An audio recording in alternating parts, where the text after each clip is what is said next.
podcast, I'm also sneaking in another piece that I wrote for that show. Welcome to the Activated Storyteller's 100th podcast. In fact, for this podcast, I'm also sneaking in another piece that I wrote for that show. Hi, I'm Kimberly. And I'm Dennis. And this is Zephyr. Back with us for number 100 podcast. And together we are the Activated Actors. We are coming to you from Reno, Nevada, where we are busy putting together our new show. We are sewing and building props and costumes and sets and mermaid costumes and Niagara Falls and all kinds of things, getting ready for our new show, which we're kicking off on June 5th at the San Leandro Library and then touring across the country. And Zephyr's been back visiting with us for a few days. We picked him up in San Francisco, went to Six Flags in Vallejo. Whee! Redesigned the park. That's one of Zephyr's hobbies, is redesigning themed parks. And then we came on up to Reno. Not only is this our 100th podcast, which is cause for celebration, but we are also going on 22 years of activating stories. And that's our live theater at schools and libraries. We're celebrating 22 years. Zephyr was performing with us for, 16 of those years? 15? 16, yeah. 16 of the years. So what are the memorable events for the past 22 years traveling full-time and performing on stage? Well, one of the most memorable events happened right here in Reno in 2002, I believe it was. Oh. We were performing for several libraries here. And this by the way, Reno is a special place for us because we performed here during our very first year in business, 1988. Yes. We performed at several libraries here. And they've had us back for the Washoe County Library System About 12 times. About 12 times over the past 22 years. Yeah. So we're always happy to come back here. But one year, in 2002, we came here and we had, I believe, 3 performances scheduled, or 4 performances at libraries. And schools. Plus some school performances. Right. And Kimberly got extremely ill. Well, actually, both Zephyr and I got ill on one day. We had to postpone a show, and it's very rare that any of us get very sick. Well, when we get sick, usually we do the show anyway. Yeah. But it wasn't just sick, it was extremely sick. Yeah, the next day I couldn't even get out of bed, and so the show went on. But I don't know how it did. I think that's the only time any one of us has ever been sick enough to go to the doctor. But you got sick enough to go to the doctor, and the doctor told you not to get out of bed for the next several days. All I remember is they were about leaving. We were staying at a hotel at the time, and they were leaving, and I raised my head up and says, "Wait, I'm coming with..." I don't think I finished the sentence. No, she was out cold. So in the car on the way to the show, Dad and I were sort of rewriting everything on the fly. So, okay, you cover this, I'll cover that, and we just sort of made it up. And then we got there, and I think there were some things we even improv'd on the spot. Which is very difficult because the show was written for 3 people. We rehearsed for a month with 3 people. So to be switching it to a show for 2 people. Without rehearsing it. No, it was barely any advance notice on that either. But the good thing is the places you did perform invited us back, and they didn't even know. People told us that if they hadn't seen us before, they would not have known that it was supposed to be a 3-person show. Yeah. I don't even remember what we did, but we did it well. No, we did three performances without her. Yeah, so once you get through that first one, you kind of know what's going on. Yeah. So. The only time that any of us has ever missed a performance because of illness. Right. Anyway, that's one memorable experience. The other, and as long as we're talking about not so pleasant experiences, the other one I remember is being in Oklahoma City. And we had a mat out on the stage because Zephyr and I would do a double-person roll, and we needed a mat to roll on and do a double-person somersault. And right in the very, very beginning, I just kind of stepped off the mat the wrong way and sprained my ankle. And both of the guys knew that I had done that. I was kind of hopping through a little bit, and I don't know, I was in pain. But they knew that I had done something. Well, when you act together for that long, and when you do a show that many times, even if the audience never notices, you usually know when something's wrong. You can pick up on something like that. But yeah, so the show went on. When I had sprained my ankle, I went ahead, did the whole show, and afterwards asked our host for some ice, and she's like, "What's wrong? Did you get hurt?" Yeah, the beginning of the story. I remember doing 3 shows on days when I had such a sore throat and my voice was so hoarse I could barely speak. I remember doing a show where you did the show. This was in Arkansas, I think in Fayetteville. I remember the one you're talking about. And he did 2 shows back to back, and afterwards we were out talking to people after the show. We came back, looked behind the set, and he was asleep. I remember that one And too. there was a show you did in California where you had laryngitis and you could hardly talk, and you went ahead and did the show. Yeah, I remember that too. I remember Williamsport, Pennsylvania. I was in need of a root canal, and we were getting ready to do a show at a library, and I was backstage really in agony, and I just had to keep taking aspirin, and I was back there pounding my fist on the floor. But I got through it okay. And then we went to the dentist. Yes. And one of my favorite shows that we ever did was in 1992. We performed at a military academy in Pennsylvania. Yeah. Carson Long Military Academy in New Bloomfield, Pennsylvania. Yeah, and we've And- been used to doing the show for mixed audiences, and this one was all male. Not only all male, but they were high schoolers. They were teenagers, which is a very difficult audience. Right. And we were doing Shakespeare, which made it even more difficult. And we normally had a 45-minute show, and they wanted 1 hour, so we had throw added some scenes. things in.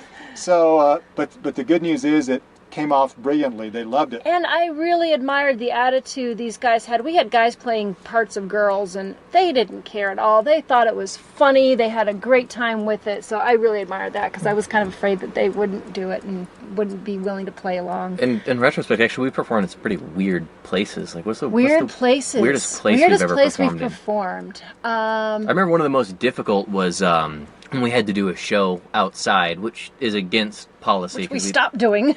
Yeah, but I remember it was after we even stopped doing outside Oh, shows. Washington? Yeah, it was in Washington, and we had about Huge stage. Huge. 700 to Yes. 1,000 people out in the audience. So On the we're green. outdoors, huge stage, which is ours. So we've got plenty of space that we have to fill up.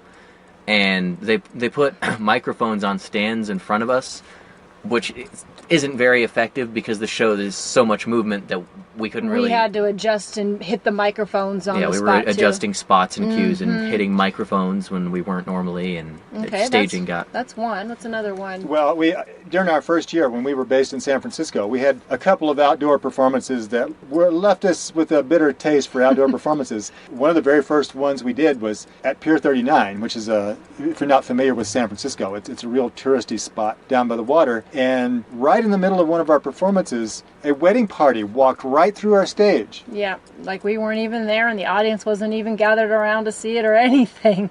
Yeah, walked right through. And then we did a street fair over in the East Bay, and there was a stage behind us. We were on the ground, but there was a stage behind us, and the band got up there behind us, and during our show, the trumpeter started warming up. Oh well, show? What show? I think the two favorite places I've ever performed. Actually, I just remembered this was that place, and it was in Walnut Creek, wasn't it? Oh, yes. Yeah, the what For was the that? Family Theater. It was the Chevron Family Theater Festival Yeah. in July 28th, 2007.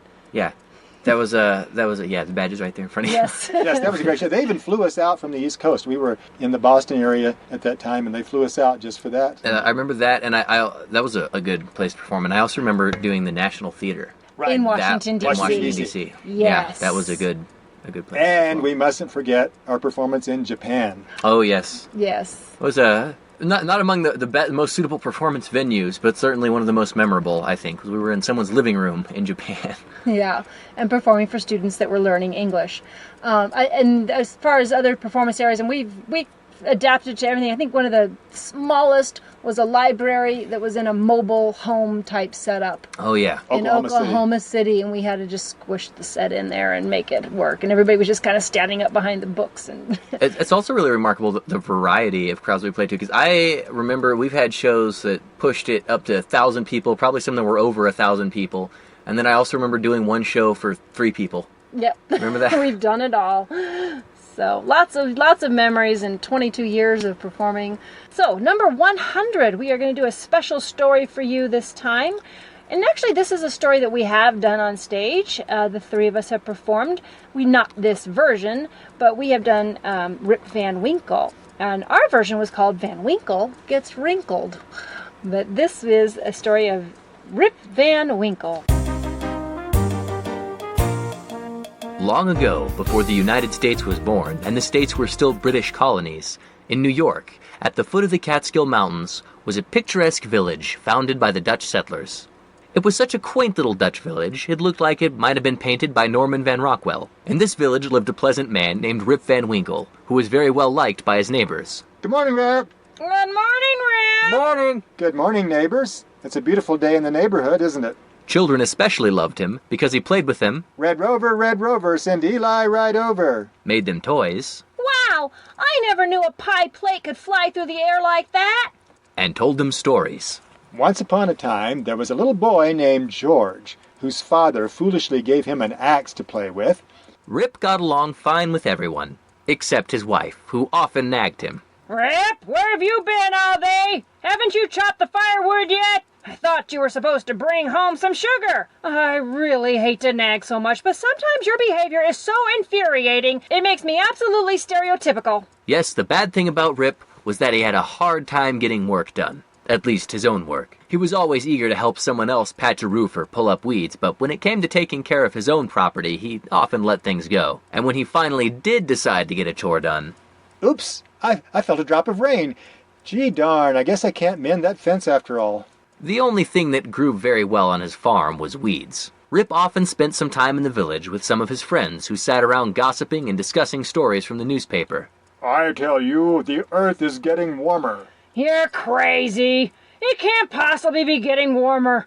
We've had 3 days of cold weather in a row now. Oh, I don't know. Yeah. You're crazy. Oh, no. That's what I read. anything. It's right here. Yeah. Look, on here on the Fox newspaper. Yeah.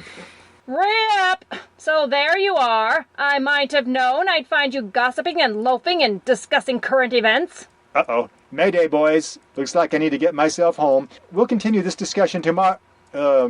Sometime in the future. Wink, wink. To get away from his wife and the boring work of his farm, Rip would sometimes head into the woods with his dog Wolf Woof! and his gun. He would sometimes shoot one, but never the other. One day, high in the Catskill Mountains, he was hunting when he grew tired and decided to sit down and rest on a grassy knoll overlooking the Hudson River. But strange things have been known to happen on grassy knolls. And on this day, someone came along. Rip van Winkle!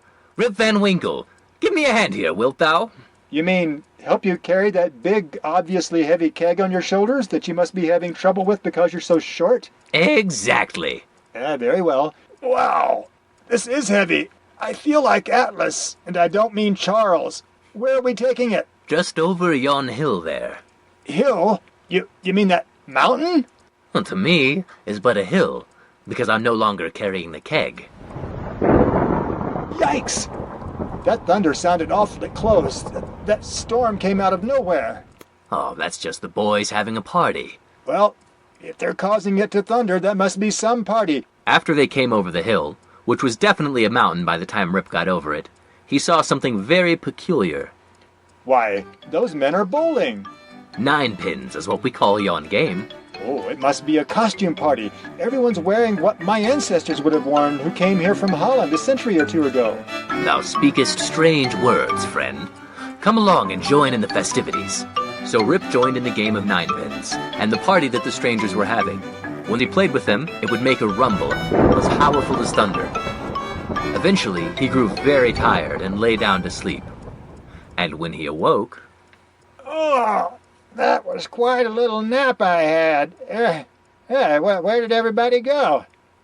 Wolf, you here, boy? Oh, great, now my dog has run off. Well, at least the missus will be happy about that. Oh, the missus. Oh, boy. She's really gonna be in a huff as long as I've stayed out. I better get going. Ow! My joints feel really stiff. I should have known better than to sleep on rocks. As he started back home, he discovered that... My legs are very tired. And also that... The path back looks very different. And he thought... Am I lost? But he found his way back home. Except... What happened to my house? The roof has collapsed, and the windows are broken, and the yard is overgrown with weeds. I know I haven't taken good care of the place, but I didn't expect it to collapse this fast. Yoo-hoo! Anybody there? But nobody was. So that's who answered. Rip walked into the village, but it was not the same either. Where did all these extra houses come from? Are they shooting a play here or something? And all the people stopped and stared at him. What are you all looking at? You're the ones who look strange. Why are you wearing all those bizarre costumes? What's going on here? And as he stroked his chin, he discovered... Tarnation, where did this beard come from? It must be 3 feet long, and it's white. Am I going crazy? Greetings, stranger. Who are you? And why have you come to our village dressed in such strange, old-fashioned garb? Old-fashioned? There's nothing old-fashioned about me, and I am not a stranger. I'm a resident of this community and a loyal subject of King George. King George! This man must be a traitor, a British spy. Listen, old-timer. George is no longer in charge of this country, heaven be praised. We defeated him in the war nearly 20 years ago. Mm-hmm. War? 20 years ago? What are you all babbling about? You must have been away for quite a while, old-timer. Things are really different now. I'll say. That nap must have been a little longer than I thought.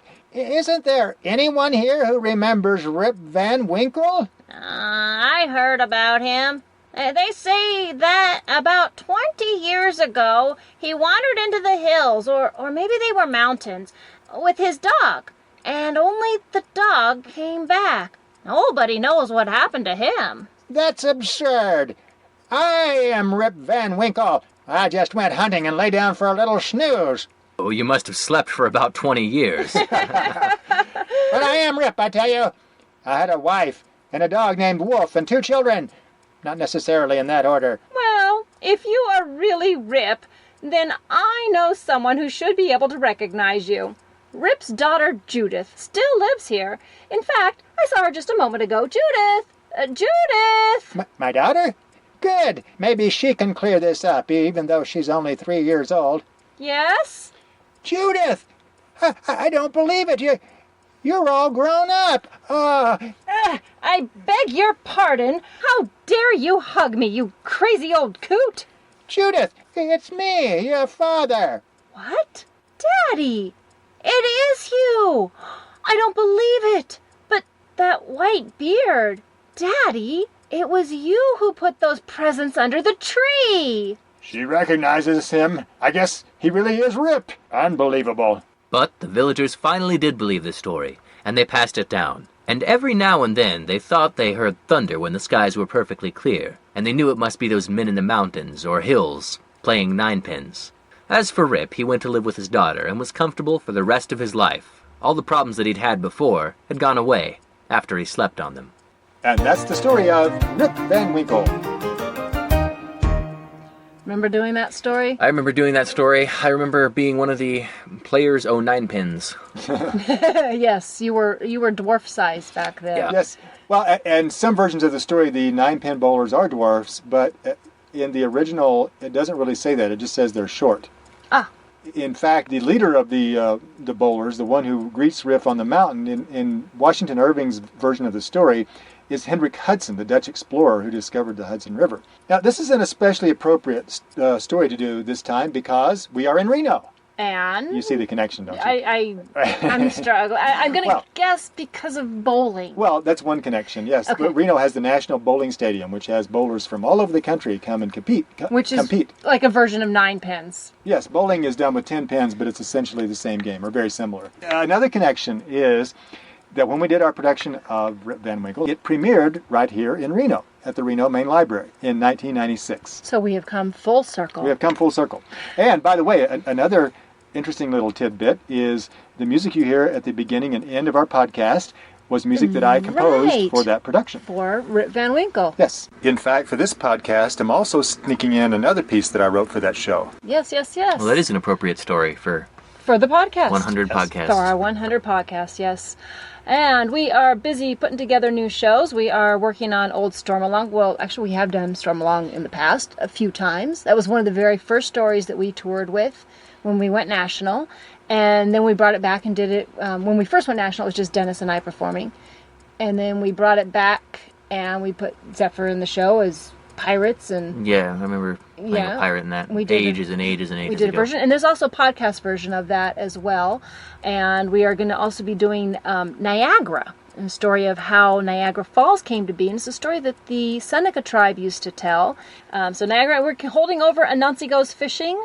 And then we are also bringing back The Little Mermaid. Yes, which we haven't done in a long time. No. And Zephyr is also going to be touring to some libraries. Not with us, but he has his own show. Want to tell a little about that? Well, I've been bringing Captain Jack Sparrow to libraries. Actually, I'm good friends with him, so I bring him along once in a while for a program, and I was recently brought him to Quincy out in Massachusetts, and he'll be on the West Coast this summer. He will be. In August, he will be in Sacramento. That's right, at the Del Paso Heights Library in Sacramento. In Sacramento, and is available for other shows as well. And birthday parties and whatever else you can dream up. That's right. So August, he's available on the West Coast, and then he's also got dates available on the East Coast, but most of the rest of the year. June 5th, we are opening again in San Leandro Library. They'll be at the Manor Branch. It's a Saturday, and then we are running on over to Farmington, New Mexico, where we will perform on June 17th in Farmington at the library and also in Shiprock at the library. June 21st, we're in Yellville, Arkansas, and the 23rd, we're in Jonesboro, Arkansas. The 25th is Searcy, Arkansas. Then we go to Tennessee, just over the border next to Memphis. We'll be in Germantown. And then we're in Hot Springs, Arkansas, and that brings us through June. So we hope you can catch a show, and you can find us on Facebook. It's facebook.com/activatedfans, where you will find our tour schedule, and you can leave us comments and interact. Also, we are going to be adding some of our stories from our podcasts, some of the very favorite ones. We're going to be taking just the story part and making those available on CD Baby. And you can find us at cdbaby.com/activated, ACTVATED storytellers, or just do a search for activated with an exclamation point, ACT exclamation point vated storytellers, and you will find us on CD Baby, where you can get some of our stories. All right. We're glad to have Zephyr back with us. And now we're sending him away. He's riding out on the California Zephyr tomorrow morning. It's ironically appropriate. Which is the train that he was named after. He's riding to San Francisco to catch the plane back to Massachusetts. We hope you'll stick around with us for another 100 episodes. Yes, and we'll have the Ballad of Rip Van Winkle take us out. The Activated Storytellers perform at schools and libraries nationwide. On stage, we use American Sign Language, physical comedy, imaginative props, and a giant, oversized book to bring the stories to life.